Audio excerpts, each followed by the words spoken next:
Hello friends, चटोरी kitchen वर्षा में आप सभी का बहुत बहुत स्वागत है। आज मैं आप सभी के लिए लाई हूँ कच्चे आम से बनी हुई खट्टी मीठे अचार की रेसिपी। इस अचार को आप गुड़ से बना सकते हैं और साथ ही ये 1 साल से भी ज़्यादा तक चलेगी, बिल्कुल भी ख़राब नहीं होगी। तो जैसे मैं बताऊँगी आप उस तरीके से बनाइएगा, आपके अचार ख़राब नहीं होंगे। तो चलिए हम बनाना शुरू करते हैं कच्चे आम की ये रेसिपी, जो कि बहुत ही ज़्यादा चटपटी होगी, खट्टी मीठी सी। मगर रेसिपी को स्टार्ट करने से पहले दोस्तों, अगर आप चैनल पर पहली बार आएँ तो चैनल को ज़रूर सब्सक्राइब कर लीजिए और साथ ही इस वीडियो को लाइक और हाइप भी ज़रूर कर दीजिएगा। तो चलिए हम बनाना शुरू करते हैं कच्चे आम की खट्टी मीठी अचार, जो कि बनेगी गुड़ से और चलेगी साल से भी ज़्यादा। तो चलिए हम बनाना शुरू करते हैं। कच्चे आम की इस अचार को बनाने के लिए मैंने ले लिए ये कच्चे आम। तो ये 1 केजी जितनी होगी बड़े साइज़ की। तो इस कच्चे आम को आप पहले धो लीजिए और अच्छे से पोंछ के सुखा लीजिए। पानी नहीं लगी होनी चाहिए सरफेस पे, जैसा कि आप देख सकते हैं। आम को कट करने से पहले ही हमें धो भी लेने हैं और इसे सुखा भी लेने हैं। तो अब हम इसे करेंगे कट करने के लिए आम के ये पीछे वाले पार्ट को काट के हटा दीजिए। इसे हम नहीं डालेंगे वरना अचार जो है ख़राब हो जाएगी। तो पहले जितने भी आम की आप बनाना चाहते हैं उसे धो लीजिए, पोंछ लीजिए और इसके बाद हम छील लेंगे। तो आम के छिलके को इस तरीके से हटा दीजिए। आम के छिलके को हटाकर ही ये अचार बनती है। तो इस तरीके से सभी आम को पहले छील लेंगे हम और इसके बाद हम इसे कट करेंगे। तो जितने भी आम की आप बनाना चाहते हैं, क्योंकि ये 1 साल से ज़्यादा भी चलेगी, ख़राब नहीं होगी, तो आप बना के इसे रख सकते हैं। तो चलिए पहले आम को हम छील लेते हैं। तो ये देखिए मैंने एक आम को छील लिया है। तो इस आम को अब हम कट कर लेंगे। तो ये देखिए इसमें गुठलियाँ आ गई है। तो इसे काटने में थोड़ी मुश्किल होगी, मगर ये कट जाएगी। बीच से कट कर दीजिए। तो इस आम को हमें बीच से पहले कट कर लेने हैं। तो इस तरीके से इसे देखिए कट कर लिया है हमने और इसके लंबे लंबे बड़े बड़े पीस निकालेंगे। पहले इस गुठली वाले पार्ट को निकाल दीजिए और इसे हमें हटा देने हैं। तो आम की गुठली को निकाल के हटा दीजिए और इसे अब हम कट कर लेंगे। ये काम आपको सभी आमों के साथ करनी है।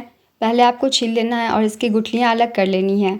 अब इसे हम करेंगे कट, क्योंकि ये अचार जो है थोड़ी मोटी मोटी पीस की बनती है, तभी अच्छी लगती है। तो इसे हम लंबा लंबा काट लेंगे।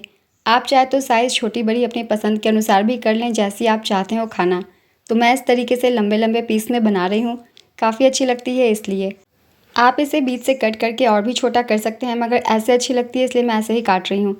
तो इसी तरीके से हम पहले सभी आमों को काट लेंगे और सभी आमों को काट के मिलते हैं। तो इस तरीके से सभी आम को पहले कट कर लेते हैं। तो ये देखिए हमने आम को जो है काट लिया है सभी। तो अब इस आम को हमें धोना नहीं है, बस ऐसे ही हमें डायरेक्टली बनाने लगना है। तो चलिए अब हम बनाना शुरू करते हैं अचार, जो कि बनाएंगे हम कढ़ाई में। तो कढ़ाई को पहले चढ़ाते हैं। तो ये आम देखिए काट के रख लीजिए पहले ही। तो चलिए अब बनाना शुरू करते हैं। तो आम की अचार बनाने के लिए मैंने कढ़ाई गर्म कर ली है और इसमें डाल रही हूँ रिफाइंड ऑयल।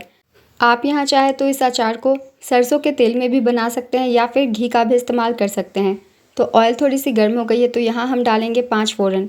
तो रेडीमेड वाले 5 फ़ोरन आते हैं, उसे डाल दीजिए। थोड़ी सी मैंने सौंफ एक्स्ट्रा ऐड की है, क्योंकि इसकी फ्लेवर काफ़ी अच्छी लगती है इसलिए।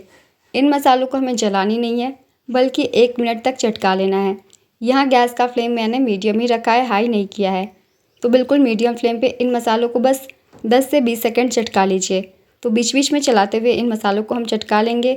ध्यान देंगे ये मसाले जलने नहीं चाहिए, वरना टेस्ट बिगड़ जाएगा हमारे अचार का। अगर आपको 5 फ़ोरन पसंद ना हो तो यहाँ आप तेज पत्ता से भी इसे बना सकते हैं और लाल मिर्च से। ये 5 फ़ोरन स्किप करके तेज पत्ता और लाल मिर्च डाल के भी बना सकते हैं आप। तो ये मसाले चटक चुके हैं, हल्की सी देखिए गोल्डन कलर आ गई है। तो अब हम डाल देंगे कच्चा आम। तो जो भी हमने कच्चे आम को रखा हुआ है कट करके सभी को डाल दीजिए। तो सभी कच्चे आम को डाल के हमें इसे 5 से 10 मिनट भुनना है, ज़्यादा नहीं भुनना है। और साथ ही जब आप कच्चे आम डालें तो आप गैस का फ्लेम हाई भी कर सकते हैं, क्योंकि ये ज़्यादा जलती नहीं है। तो इसे डाल दीजिए और अब हम गैस का फ्लेम हाई करके आम को भून लेंगे। आम क्योंकि बहुत जल्दी पक जाती है, अगर लो फ्लेम रखते हैं तो ये पूरी गल जाएगी और आम को हमें गलानी नहीं है। तो हाई फ्लेम पे ही आम को भुनेंगे, बीच बीच में चलाते हुए। तो पहले इस तरीके से कढ़ाई में फैला लीजिए और 1 मिनट हम इसे ऐसे ही छोड़ देंगे। तो 1 मिनट के बाद इसे हम पहले चलाएंगे। तो 1 मिनट हो गई है दोस्तों, ये देखिए आम की कलर थोड़ी चेंज हो गई है। तो बस इस स्टेज तक ही हमें आम को भुनना है। अब हम इसमें ऐड करेंगे कुछ सूखे मसाले, ताकि इसकी कलर और भी अच्छी आ जाए और साथ ही ये चटपटी भी लगे। तो बस इतना ही आम को हमें भुनना है। तो चलिए अब कुछ मसाले डालते हैं टेस्ट के लिए। तो यहाँ हम सबसे पहले डाल देंगे नमक। नमक मैंने आधी छोटी चम्मच जितना ली है। तो पहले सादी नमक मैंने डाली है, अब डालूंगी काला नमक। काला नमक काफ़ी चटपटा टेस्ट देता है, तो हम डाल देंगे आधी चम्मच जितना। तो काला नमक डाल दीजिए और साथ ही अब डालेंगे कुटी हुई काली मिर्च। इससे थोड़ा सा तीखापन आएगा इस अचार में, जिससे बहुत ही बढ़िया टेक्सचर आएगा, टेस्ट आएगा। तो ये सारी चीज़ें टेस्ट के लिए डाल देंगे। अब डालेंगे कलर के लिए कश्मीरी लाल मिर्च।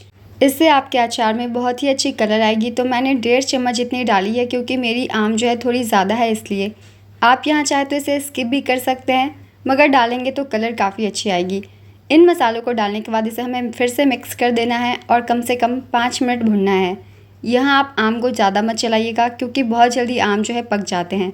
तो इसे हमें 2 से 3 मिनट के बाद चलाना है और इस तरीके से कढ़ाई में फैला के छोड़ दीजिए। 2 से 3 मिनट के बाद फिर से इसे हमें मिक्स करना है। तो ये देखिए 2 से 3 मिनट के बाद आम जो है बिल्कुल पक गए हैं, क्योंकि हमने नमक और बाकी के मसाले भी डाले थे, जिससे आम जो है गल गई है। तो आम को बस इतना ही हमें पकाना है और आम ने पानी छोड़ी हुई है, उसे हम कढ़ाई में ही छोड़ देंगे।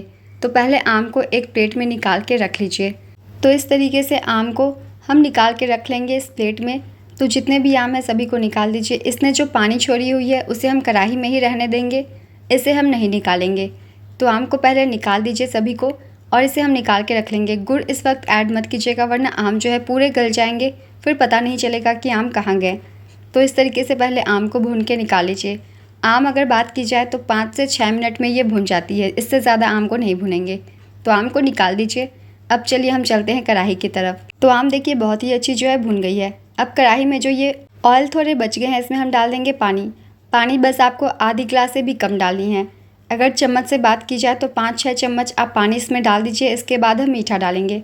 अगर आप मीठा डालते हैं तो वो तुरंत ही जलने लग जाएंगे, थोड़ा पानी डाल देंगे तो वो जल्दी मेल्ट हो जाएंगे।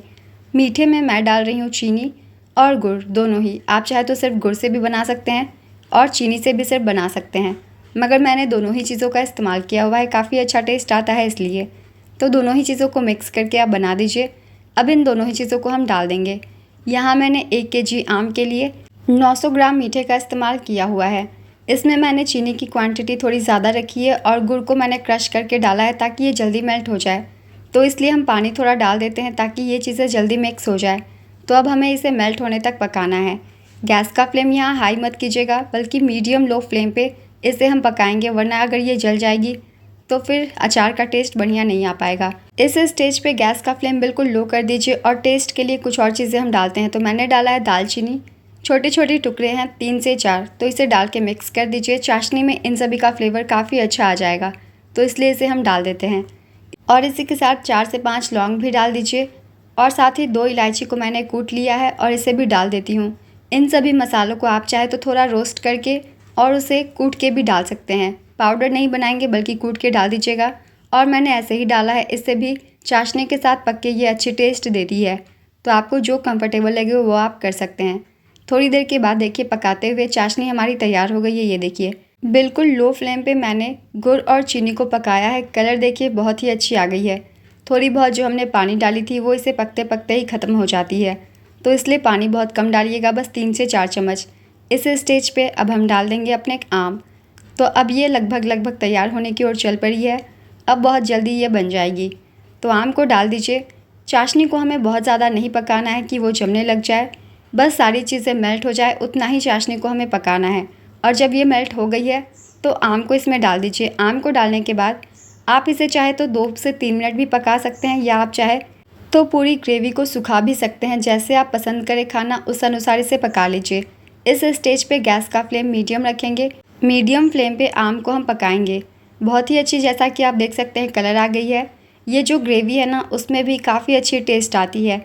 तो अगर आप चाहते हैं तो बस 2 से 3 मिनट एक उबाल आने तक पका के इसे रख सकते हैं और पराठे अचार के साथ ये ग्रेवी खा सकते हैं। काफ़ी अच्छी होती है, चटपटी, तीखी, सारे फ्लेवर्स आते हैं। यहाँ आप चाहे तो लाल मिर्च का भी इस्तेमाल कर सकते हैं इसे थोड़ा तीखा बनाने के लिए। तो सभी चीज़ों को हमने मिक्स कर दिया है दोस्तों। अब इसे हम थोड़ी देर पका लेंगे, जब तक इसमें बॉयल नहीं आती है तब तक। तो इसे हम ढकेंगे नहीं, क्योंकि ये काफ़ी पक चुकी है, तो खुले में ही इसे पका लीजिए। इसमें बॉयल आने तक इसे हम पका लेते हैं, कम से कम 3 से 4 मिनट जितना। तो ये देखिए मैंने इसे 3 से 4 मिनट पकाया है और इसे पकाने के बाद कलर देखिए बहुत ही अच्छी आ गई है और ये पक भी गई है। आम ने देखिए चाशनी को एब्सॉर्ब कर लिया है और इसकी कलर भी बिल्कुल ट्रांसलूसेंट हो गई है। तो इस अनुसार आप पका लीजिए। जब आप इसे पका के ठंडा छोड़ेंगे होने के लिए तो ये और भी गाढ़ी हो जाती है। तो बस इसे एक मिक्स दे देना है दोस्तों और इसे हमें गैस को ऑफ़ कर देना है और इसे कम्प्लीटली ठंडा होने देना है। तो ये देखिए दोस्तों, हमारी जो खट्टी मीठी आम के अचार है वो तैयार हो गए हैं। गैस को मैंने कर दिया है ऑफ़ और इसे अब हम कम्प्लीटली ठंडा होने देंगे। जब ठंडी हो जाए इसके बाद आप इसे एक कांच के बॉटल में बंद करके रख सकते हैं।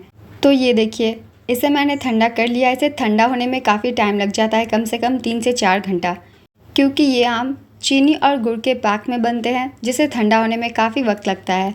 तो इसे आपको पहले कम्प्लीटली ठंडा कर लेना है। तो ये देखिए, जब ये ठंडी होती है तो ये गाढ़ी हो जाती है। वैसे जब आप ये गर्मा गर्म खाएंगे ना तो ये और भी ज़्यादा टेस्टी लगती है, मगर इसे हमें पैक करके स्टोर करके रखना है। तो पहले इसे अच्छे से ठंडा कर लीजिए और अब कांच के बॉटल में बंद करके रख लीजिए। सालों तक ये ख़राब नहीं होगी।